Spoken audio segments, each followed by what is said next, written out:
Welcome to Truth in the Shadows, where we step beyond the ordinary and dive into the unknown, a place where questions linger and the answers are out there, waiting to be discovered. Here, we explore the legends, the myths, the creatures that hide in the shadows, from cryptids that defy explanation to mysteries that make us question reality. Join me as we reveal the truth in the shadows.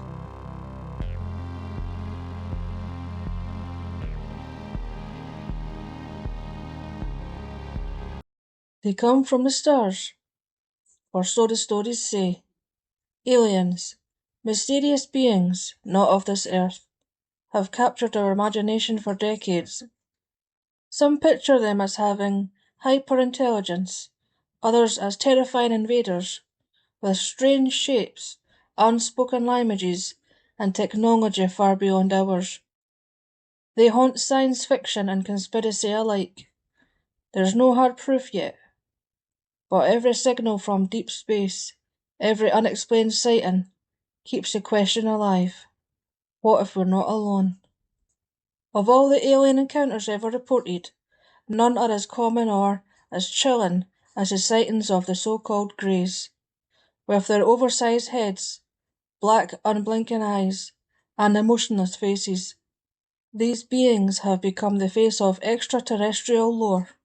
When it comes to alien encounters, the Greys dominate the narrative. They're the most commonly reported known human entities, and the most unsettling. Despite variations in eyewitness accounts, a disturbing consistency emerges in their descriptions.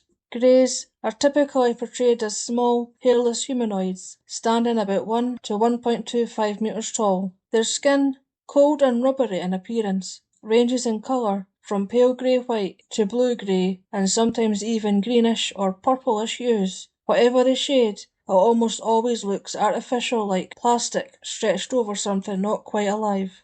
Their heads are disproportionately large, with no visible ears and barely a hint of a nose, just small slits or holes. Most striking are the eyes, massive, jet black, and slightly slanted. No whites, no pupils, just darkness. Witnesses often say it's like the Greys are staring straight through them.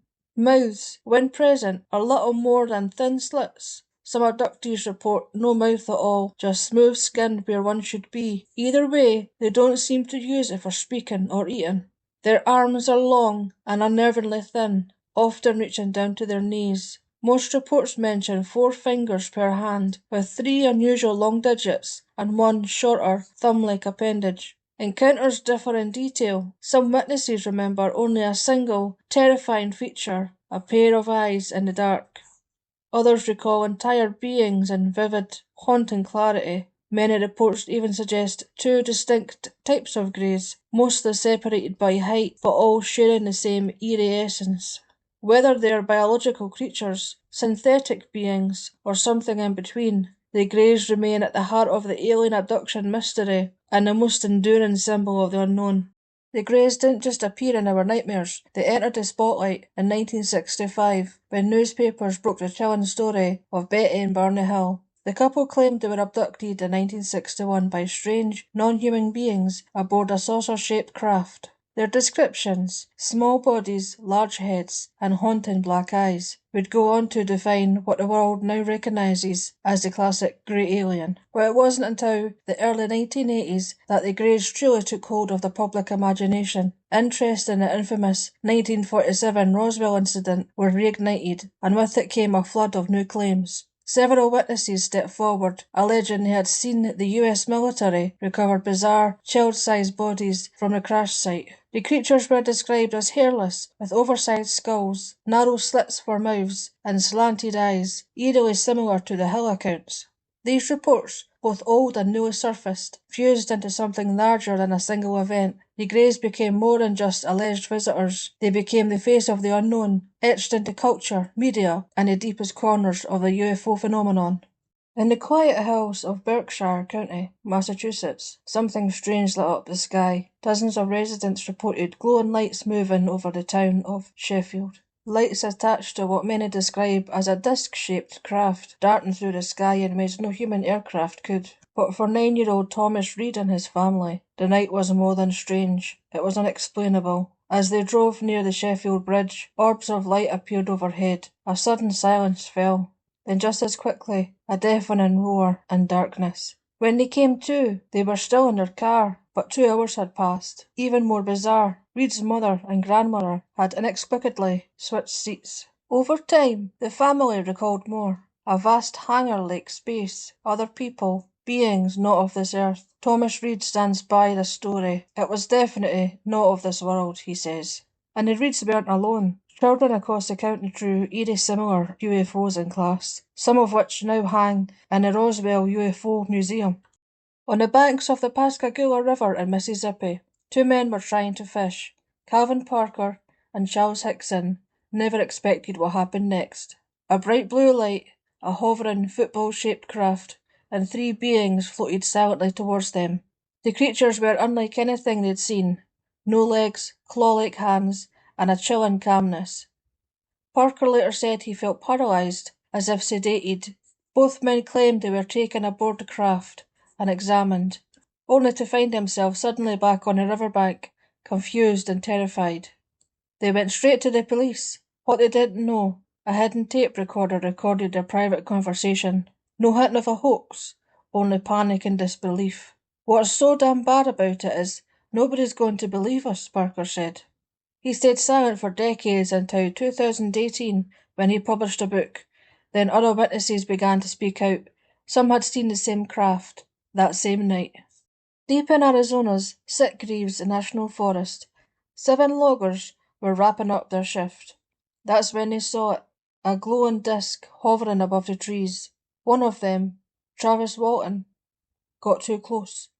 Without warning, the craft emitted a blinding beam of light. Walton was thrown backwards and then gone. For 5 days, no one knew where he was. His co-workers were even suspected of murder. Then just as suddenly as he vanished, Walton returned, disoriented and terrified. He claimed he'd been aboard an alien craft. He remembered being examined by small beings, awakening in pain, and stumbling into a chamber filled with strange equipment. At one point, he fought off one of the beings before losing consciousness again. Years later, researchers noticed something strange. Trees around the abduction site had grown faster, 36 times faster than normal. Whatever happened to Travis Walton in those 5 missing days left its mark. Frederick Valentich was an experienced pilot. That night, he was flying over the Bass Strait in Australia when he radioed air traffic control. Something was following him. It's not an aircraft, he said. It's hovering, and it has 4 bright lights. Then, static. A metallic scraping sound, and silence. Valentich was never seen again. No wreckage, no body, just an open sky, and a vanishing. Years later, in 2014, a farmer came forward. He claimed he'd seen a UFO the morning after Valentich vanished, and stuck to the bottom of it was a small plane. He never went public.